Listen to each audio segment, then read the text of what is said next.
Shalom, selamat pagi saudaraku yang setia dan selalu rindu akan merenungkan firman-Nya. Marilah kita awali renungan pagi ini dengan doa. Bapa, kami awali pagi ini dengan mengucapkan syukur kepadamu yang masih mengizinkan nafas ada di dalam diri setiap kami pada hari ini. Kami tahu bahwa kami masih diberi kesempatan untuk memperbaiki diri agar hidup kami lebih indah dan lebih baik di hadapan-Mu. Bapa, bicaralah pada kami melalui Roh-Mu yang lemah lembut. Berilah petunjuk-Mu bagi kami hari ini. Terima kasih Bapa, di dalam nama-Mu Tuhan kami, Yesus Kristus, kami berdoa. Amin. Saudaraku, tema kita hari ini adalah lulus ujian atau tidak. Firman Tuhan diambil dari Kejadian 3 ayat 4-6. Demikian firman Tuhan.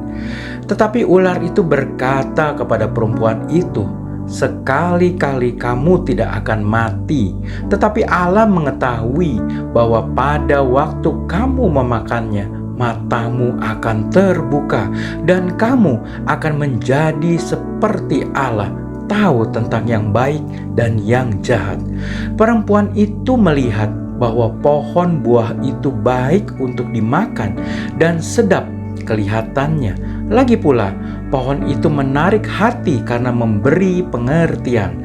Lalu ia mengambil dari buahnya dan dimakannya, dan diberikannya juga kepada suaminya yang bersama-sama dengan dia, dan suaminya pun memakannya.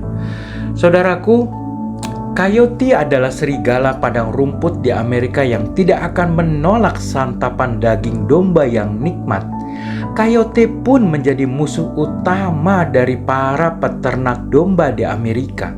Itulah sebabnya selama bertahun-tahun para ahli melakukan eksperimen dengan menggunakan sekitar 500 bahan kimia yang berbeda untuk mengembangkan suatu larutan yang disemprotkan pada domba sehingga menjadikan mereka anti coyote. Sebuah campuran yang rasanya seperti saus yang sangat pedas ini ternyata berhasil membuat coyote enggan memangsa domba yang dahulu merupakan kesukaannya. Dan akhirnya para peternak pun menikmati ketenangan karena tidak ada lagi ancaman dari sang pemangsa domba. Saudaraku, kadang saya bertanya mengapa Allah tidak melakukan hal yang serupa di Taman Eden. Mengapa Dia tidak membuat pohon pengetahuan baik dan buruk itu berbuah yang bentuknya sangat jelek?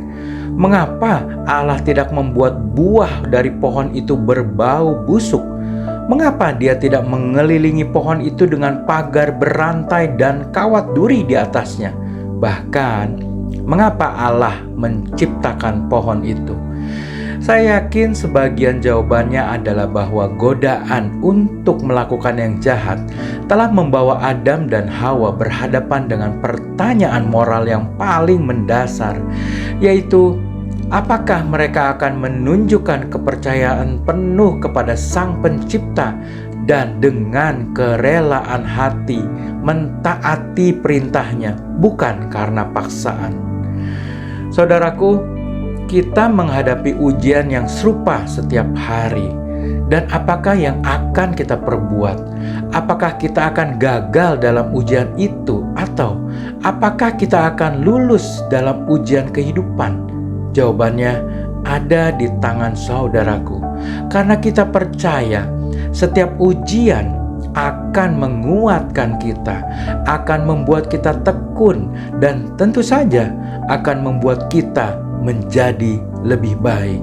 Karena semakin Anda lulus di dalam setiap ujian, semakin Anda akan serupa Kristus. Marilah kita berdoa. Bapa, terima kasih atas firman-Mu pagi hari ini. Kami mau belajar untuk bisa lulus dari setiap ujian kehidupan. Karena kami tahu Engkau pun juga tidak pernah membiarkan kami untuk dicobai melampaui kekuatan kami. Bapa, kami percaya Engkau tidak hanya mendengar doa-doa kami, tetapi juga berjanji untuk menjawabnya bila kami berdoa sesuai dengan rencana-Mu. Biarlah kami hidup menurut rencana-Mu, dan mata kami tetap memandang-Mu. Dan di dalam segala masalah apapun, biar kami tetap melakukan perintah-Mu yang kami dengar pagi hari ini. Biarlah kasih dan berkat-Mu Bapa ada di dalam setiap kami hari ini. Biar Kau berkati jemaat-Mu di dalam nama Tuhan Yesus. Amin. Selamat beraktivitas. Tuhan Yesus memberkati.